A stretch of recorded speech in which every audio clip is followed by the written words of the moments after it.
नमस्कार।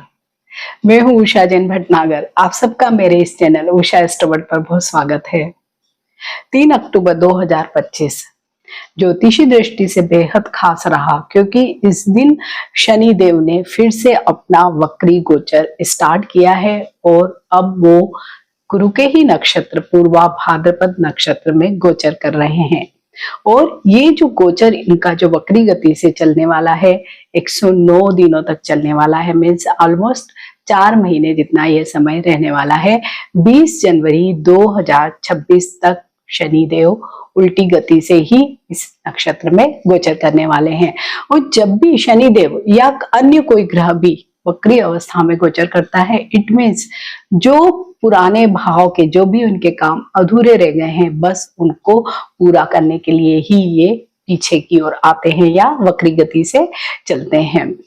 और इस बार का ये जो वक्री गोचर शनिदेव का बेहद खास इसलिए है क्योंकि गुरु भी अतिचारी गोचर करके 49 डेज तक 18 अक्टूबर से लेके 5 दिसंबर तक एक ऐसी स्थिति में रहेंगे जब वो कर्क राशि में आ जाएंगे, तब वो शनिदेव को डायरेक्ट एक नवम दृष्टि से देखने वाले हैं। तो ये कॉम्बिनेशन बहुत ज्यादा अच्छा रहने वाला है। और ये जो पूर्वा भाद्रपद नक्षत्र में शनिदेव का गोचर ये 30 सालों के बाद हो रहा है। तो 28 नवंबर तक तो शनि पूर्वा भाद्रपद में पीछे की ओर जाते रहेंगे।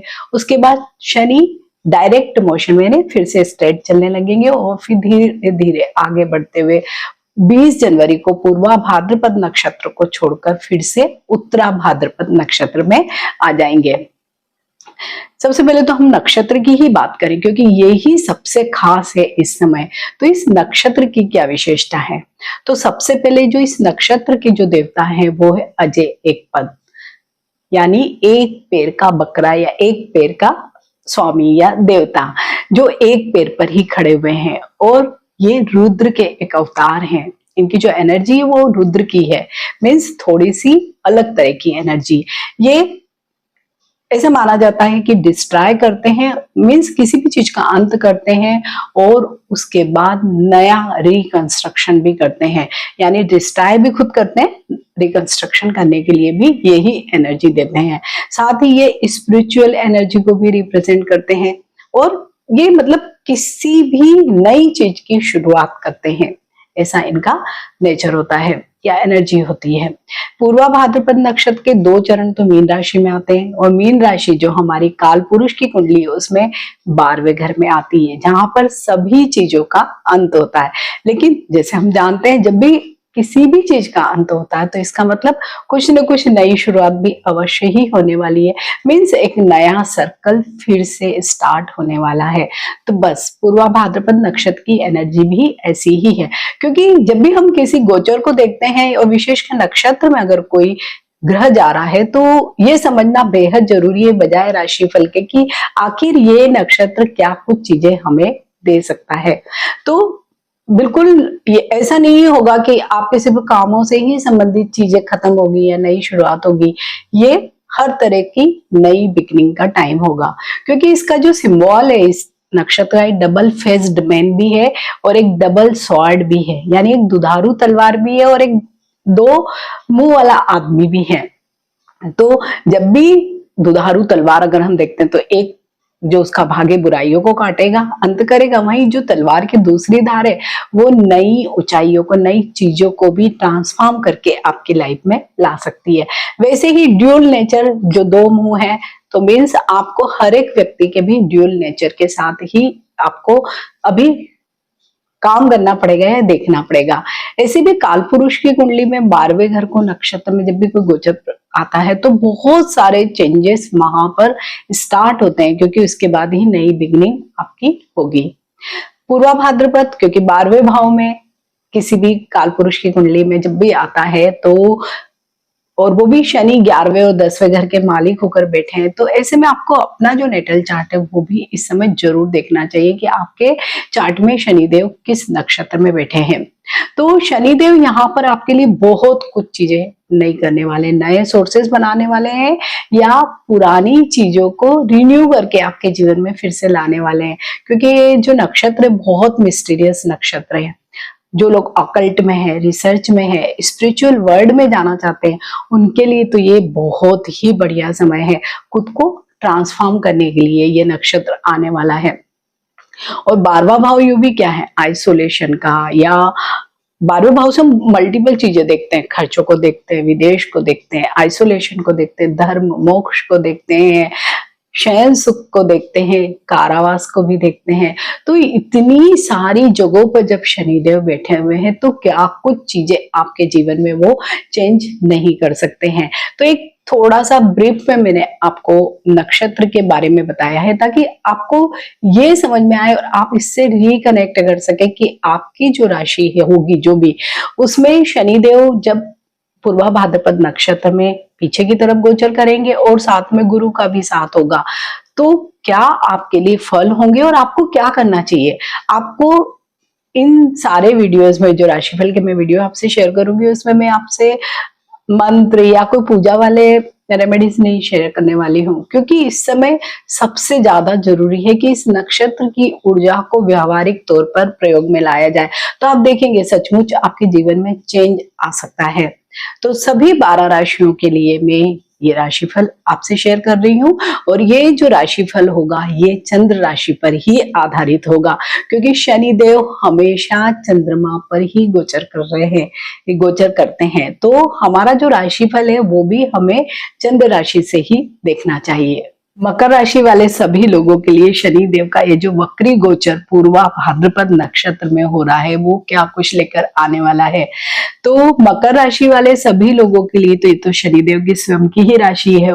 एट प्रेजेंट शनिदेव आपके 3rd हाउस में गोचर कर रहे हैं और तीसरा भाव क्या है, पराक्रम का भाव है, हिम्मत का भाव है, हमारे प्रयासों का भाव है। इसके साथ यहाँ से हम कम्युनिकेशन नेटवर्किंग को भी देखते हैं, छोटे ट्रेवल्स को भी देखते हैं। वहीं पे काल पुरुष के कुंडली में मकर राशि का जो चार्ट हम देखते हैं तो वहां पर शनिदेव को द्वितीय भाव और प्रथम लग्न भी मिला हुआ है, मीन्स 2 जगह के लॉर्ड वो है। तो 3 जगह की एनर्जी आपको मिलेगी, प्लस ये जो नक्षत्र है 3 जगह कार्य करेगा, क्योंकि यूं भी रेट्रो या वक्री गोचर है तो पीछे की तरफ ही सारे कार्य चलेंगे। तो इस समय में क्या होगा, सारी जो चीजें इन 3 भावों से जुड़ी हुई है उन सभी चीजों का ट्रांसफॉर्मेशन होगा, रिकंस्ट्रक्शन होगा, पुरानी चीजों का अंत होगा, नई चीजों की शुरुआत होगी। और इसमें सहयोग कौन करेंगे, स्वयं देवगुरु बृहस्पति, क्योंकि इस समय का जो ये, हालांकि जैसे हर साल ही शनिदेव पीछे की तरफ गोचर करते हैं और पूर्वा भाद्रपद में तो एक बार वो पहले भी आ चुके हैं, लेकिन इस समय का जो गोचर है वो खास इसलिए है क्योंकि गुरु भी अतिचारी गोचर कर रहे हैं और गुरु की एक जो नवम दृष्टि है स्वयं शनिदेव पर पड़ रही है। और इसके साथ ही पूर्वा भाद्रपद नक्षत्र स्वयं देवगुरु बृहस्पति का है। तो बहुत सारे कोइंसिडेंस, जिसे कोइंसिडेंस तो नहीं क्योंकि तो ग्रहों की चाल है वो हो गई है, इसलिए ये समय बेहद खास हो गया है। और देवगुरु बृहस्पति क्योंकि अभी अपने उच्च की राशि कर्क में आ जाएंगे, अतिचारी गोचर करते हो यानी स्पीड में घूमते हो, पीछे ज्यादा तेजी से आगे बढ़ेंगे और कर्क राशि में चले जाएंगे। और 18 अक्टूबर से लेके 5 दिसंबर तक वो बहुत स्पीड में घूमेंगे, तो मतलब ज्यादा फास्ट आपको रिजल्ट देने वाले हैं। तो आपको उस समय का खास उपयोग करना है, इस नक्षत्र की ऊर्जा को खास उपयोग करना है। तो अगर हम 3rd हाउस की बात करें जहां पे अभी शनिदेव गोचर कर रहे हैं, तो वो क्या आपको करवा सकते हैं, इस नक्षत्र की ऊर्जा आपको क्या चेंज करवा सकती है। जैसे आपको कोई भी काम करने की पहले हिम्मत नहीं आ रही थी, डिलेमास थे, डर लग रहा था कि करूं ना करूं, कहीं नुकसान ना हो जाए, या रिश्तों में अगर कुछ ऐसी चीज हो रही तो वो नहीं कर पा रहे, तो अब आप क्या करेंगे, अब आप निर्णय ले लेंगे, क्योंकि इस नक्षत्र की ऊर्जा ही ऐसी आपको मिलने वाली है कि आप, होता ना कि हमारा मन बन जाता है तो मैं कर ही लूंगा, तो आप ऐसे ही डेयरिंग स्टेप्स ले सकते हैं। मीन्स जो पुरानी आपकी पीछे चली आ रही चीजें हैं जिनको आपको बदलने का मन था लेकिन बदल नहीं पा रहे थे, तो वो आप बदल लेंगे। प्लस इसके साथ ही इस नक्षत्र की ऊर्जा कैसी है, नया शुरू भी करना, तो नया शुरू भी कर लेंगे। जैसे 3rd हाउस से हम क्या देखते हैं, नेटवर्किंग को देखते हैं, कम्युनिकेशन को देखते हैं। तो जो पुराना नेटवर्क है, नेटवर्क में क्या है, अभी हमारे ये जो सोशल सर्कल्स हैं बहुत सारे लोग जुड़े हुए हैं, लेकिन ज्यादातर यूजलेस होते हैं, तो हम क्या करने वाले हैं, उन सबको कट ऑफ करने वाले हैं, नए कुछ बनाने वाले हैं। ठीक है, सही कम्युनिकेशन में कि हम पहले जिन लोगों से बातें कर रहे थे तो कुछ खास मटेरियलाइज नहीं हो रहा था, या कुछ चीजें हमारी उनके साथ जो भी चल रही थी तो हम उनको तो बंद करने वाले हैं, नए लोगों से कम्युनिकेशन करने वाले हैं। ऐसे भी थर्ड हाउस मीडिया से रिलेटेड लोग हैं, सोशल इन्फ्लुएंसर हैं जो वीडियोस बनाते हैं, रील्स बनाते हैं, डिफरेंट डिफरेंट प्लेटफॉर्म पे लोगों को इन्फ्लुएंस करते हैं, तो उनका आप देखेंगे कि नजरिया ही बदला हुआ दिखाई देगा आपको इन 3-4 महीनों में। जो पहले किसी एक सब्जेक्ट पे बनाते थे, हो सकता है उनका बिल्कुल ही डिफरेंट कोई अदर टॉपिक्स पे वो बनाने लगे। साथ ही लिखने पढ़ने वाले जो लोग हैं उनके लिए भी बहुत अलग चीजें होंगी, जो भी मीडिया से रिलेटेड है उनके लिए भी बहुत चेंज वाला ये समय होगा। ट्रेवल इंडस्ट्री में जो लोग काम कर रहे हैं उनके लिए भी बहुत चेंज होगा ये वाला पूरा समय, कि वो नया कुछ नए कॉन्सेप्ट लेके आए और अपने बिजनेस को ग्रो करें। मीन्स इन सभी लोगों के लिए, विशेषकर सलाहकार लोगों के लिए, जो बोले कोई भी फील्ड के सलाहकार हो, उनके लिए भी बहुत अलग तरह का ये समय होगा कि वहां कुछ चेंज करेंगे। डॉक्टर्स हैं, लॉयर्स हैं, क्योंकि ये भी सलाह ही देते हैं, तो इन लोगों के लिए भी एक अलग टाइम होगा, क्योंकि इनके सोचने का जो तरीका होगा, नजरिया होगा, वो बहुत बदलेगा ये नक्षत्र। कि जो पुराने जो ढर्रे पे जो चीजें चल रही थी उनको बदल देंगे, नई चीजों को, नए अप्रोच को करेंगे, और जब नए अप्रोच को करेंगे तभी आप सब लोगों को सक्सेस मिलेगी। यही, क्योंकि शनिदेव को आपकी राशि जो पुरुष काल पुरुष की कुंडली है उसमें द्वितीय भाव भी मिला हुआ है और फर्स्ट भी मिला हुआ है। तो द्वितीय भाव में क्या होने वाला है, ये हमारे फैमिली का भाव है। तो फैमिली के भाव में आपको क्या हो सकता है, परिवार, एक्सटेंडेड फैमिली। तो अगर आपके पहले जैसे किसी से बहुत अच्छे रिलेशनशिप नहीं चल रहे थे तो आप जरूर उसमें परिवर्तन करने की सोचोगे, क्योंकि ये वाला जो नक्षत्र है तो पुराने जो भी चीजें हैं, ब्लॉकेज है, उनको खत्म करेगा, क्योंकि पॉजिटिव एनर्जी देगा। इसका मतलब ये, हालांकि डिस्ट्रॉय भी करता है यही नक्षत्र, लेकिन आपके रिश्तों को यहाँ पे डिस्ट्रॉय नहीं करेगा, क्योंकि इसकी एनर्जी पॉजिटिव है। तो आप पुरानी अगर कोई ऐसी गलतफहमियां या कोई चीजें बोलचाल बंद है तो आप वहां पे उन सारे थॉट्स को हटाओगे और नई चीजें, आप नई शुरुआत करोगे, नए रिश्ते बनाओगे आप। वहीं पे वाणी में भी आपको ध्यान रखना पड़ेगा, क्योंकि थोड़ा सा शनिदेव जब भी यहाँ पे होते हैं तो वाणी थोड़ी रुक्ष होती है, रूड होते हैं, जैसे लोग कर्कश भी होते हैं। तो आपको यहाँ पे इस नक्षत्र की ऊर्जा हालांकि कुछ तो चेंज लाएगी, कि आपको जो आपने पहले बोला है तो हो सकता है कि आप उसके लिए गिल्ट भी फील करो, माफी मांग लो और एक नई शुरुआत भी आप कर सकते हो।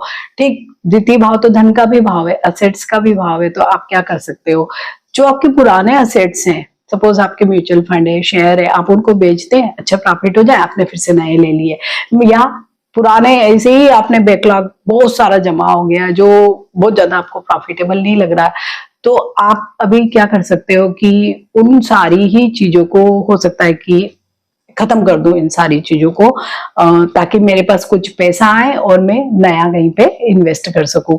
तो ये वाली आपको हिम्मत आएगी इस नक्षत्र की ही ऊर्जा से। वहीं पे लग्न में भी स्वयं शनि देव है, तो लग्न क्या है, हमारी पूरी ओवरऑल पर्सनालिटी। तो यहाँ पे भी आपका बहुत भारी चेंज होने वाला है। अभी आप में क्या आएगा, कॉन्फिडेंस आएगा, कि कई बार आप सोचते होंगे कि क्यों बोलूं, नहीं बोलना मुझे। अब आप चेंज, एक अलग ही पर्सनालिटी में आ जाएंगे, आप बोलेंगे, अपनी पर्सनालिटी को आगे लेकर आएंगे, आप हर चीज में इन्वॉल्व होने लगेंगे। साथ ही आपका जो सोशल रिस्पेक्ट है या जो मान सम्मान जिसे हम कहते हैं वो आपका बढ़ेगा, क्योंकि आप अपनी पर्सनालिटी पे एक पॉजिटिव वे में काम करेंगे। मतलब जो भी आपकी डर, भय, चिंताएं थी, तो आप देखेंगे कि इस समय में आप उन सारी चीजों को, उन चिंताओं को छोड़ देंगे पीछे और आप आगे बढ़ेंगे। तो ये ट्रांसफॉर्म आपकी पूरी ओवरऑल पर्सनालिटी में इस समय जरूर होगा। इसके साथ ही आपके, क्योंकि ये यहां से लग्न से सप्तम को भी देखेंगे, तो आपकी मैरिड लाइफ में भी बहुत पॉजिटिव चेंज हो सकते हैं। या अगर पीछे खराब चीजें चल रही है तो आप उन खराब चीजों को वहीं पे छोड़ के आ जाओगे, नया कुछ बिगिनिंग करोगे। तो ये भी एक बहुत अच्छी एनर्जी इस नक्षत्र की आप लोगों को मिलने वाली है। अगर हेल्थ इश्यूज भी थे, क्योंकि हम लग्न से ओवरऑल हर चीज को देखते हैं, तो हेल्थ इश्यूज भी आपके डेफिनेटली इस समय में खत्म होंगे और आप एक हेल्दी लाइफ स्टाइल की तरफ बढ़ेंगे। प्लस इस नक्षत्र की ऊर्जा क्या है, स्पिरिचुअल एनर्जी है इसकी। नया कुछ भी चीजें करना, लेकिन एक अच्छे जिसको कहते हैं ना कि स्थिर मस्तिष्क के साथ आप आगे बढ़ने वाले हैं। तो आप में ट्रांसफॉर्मेशन होगा, लेकिन पॉजिटिव वे में होगा। और आपके लिए उपाय भी यही है कि आप लोग ठहरे, सोचे, समझे और अपने आप को रिकंस्ट्रक्ट करें। या अपने आप को हम खोजते हैं ना कि मुझे ये नहीं करना है, ये करना है, खुद ही अपने आप से आपको करना है। और जितना आप स्पिरिचुअल चीजों में इंटरेस्ट लेंगे, धार्मिक कार्यों में भाग लेंगे, चैरिटेबल कार्यों में भाग लेंगे, सामाजिक कार्यों में भाग लेंगे, आप देखेंगे आपको मान सम्मान भी मिलेगा। और जैसे अंदर में हमें खुशी मिलती है ना कि हाँ बहुत अच्छा लग रहा है मुझे, बस वो फीलिंग भी आपको आएगी। और जब भी हमें बहुत अच्छा लगता है, सेटिस्फाइड होते हैं हम अपने आप में ही, तो हमारे कैरियर भी, हम सारी चीजें वहां पर भी बढ़िया करते हैं, हमारी पर्सनल लाइफ भी बहुत अच्छी हो जाती है। तो मकर राशि वाले सभी लोगों के लिए तो मैं ये जो शनि देव का जो पूर्वा भाद्रपद नक्षत्र में गोचर है, बहुत अच्छा देख रही हूँ। और विशेषकर जब गुरु भी स्वयं आपको आशीर्वाद देने के लिए आए हैं 18 अक्टूबर से लेकर 5 दिसंबर तक, तो उस समय को तो जरूर आपको यूज करना ही है। लेकिन इसके बाद भी शनि देव तो इस नक्षत्र में 20 जनवरी 2026 तक रहने वाले हैं। और इन 4 महीनों में अगर आपने काम किया, और सचमुच ये वीडियो एक्चुअल में एक गाइडलाइन की तरह ही होता है कि सचमुच पूरा के पूरा किसी के भी इस पे नहीं आ जाता है कि हाँ जैसा हमने बोला बिल्कुल आपके इसमें जीवन में हो जाएगा। बस आपको ये समझना है कि इस नक्षत्र की ऊर्जा कैसी है, क्योंकि प्रत्येक व्यक्ति का काम, उसका समाज, उसका रहन सहन, उसकी परिस्थितियां डिफरेंट होती है, तो आपको उसके अनुरूप इस नक्षत्र की ऊर्जा को उपयोग करना है। तो मकर राशि वाले सभी लोगों को मेरी तरफ से बहुत शुभकामनाएं।